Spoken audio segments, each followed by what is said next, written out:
నార్మల్గా అయితే మీరు అన్నట్టు ఆల్రెడీ చిరంజీవి గారి పేరు వాడారు కదా. సో నిజంగానే మెగాస్టార్ అనేది వన్ ఆఫ్ మై, అంటే ఈ స్క్వీజ్ అట్రాక్ట్ చేసిన అదైతే మెగాస్టార్ అనేది నన్ను తెలిసిన అందరికీ తెలుసు.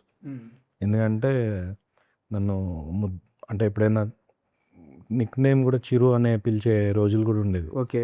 అంటే అంత పిచ్చిలో ఉండేది. అంటే నాతో ఏమైనా పని చేయించుకోవాలంటే చిరు అంటే సరే అనే, అంటే ఆ స్పేస్ కూడా ఉండింది. ఓకే. అయితే అది ఎందుకంటే వన్ ఆఫ్ ది రీజన్స్ నేను చాలా ఇలా ఉండేవాడిని లోపల ఎక్కడో. సో ఎక్కడో మెగాస్టార్ అనేది నాకు ఒక ధైర్యం. అలా ఉండేది. ఒక పాయింట్లో నేను లో ఫీల్ అయితే చిరు సాంగ్స్ విని ఆ స్పేస్లో ఉండింది. అదొక ఇదైతే నా వన్ ఆఫ్ మై, అంటే నేను ఫిక్స్ ఇంకా అనుకున్నది మాత్రం కాలేజ్ ఫెస్ట్ అనమాట. ఓకే. సో కాలేజ్లో చదువుతున్నప్పుడు నేను ఇమిటేట్ చేసేవాడిని. అది యాక్టర్స్ అనుకోండి, లేకపోతే ఎవరుంటే వాళ్ళని, ఎవరైనా కొంచెం యూనిక్గా మ్యానరిజమ్స్ ఉంటే ఇమిటేట్ చేసేవాడిని. నన్ను ర్యాగింగ్లా చేసేవాళ్ళు. ఓకే.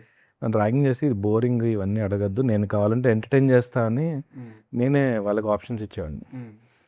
సో దానివల్ల ఏమైందంటే ఆ ఇమిటేట్ చేస్తూ చేస్తూ కొంచెం ఆ సీనియర్స్ బ్యాచ్లో కొంచెం మనం తెలుసు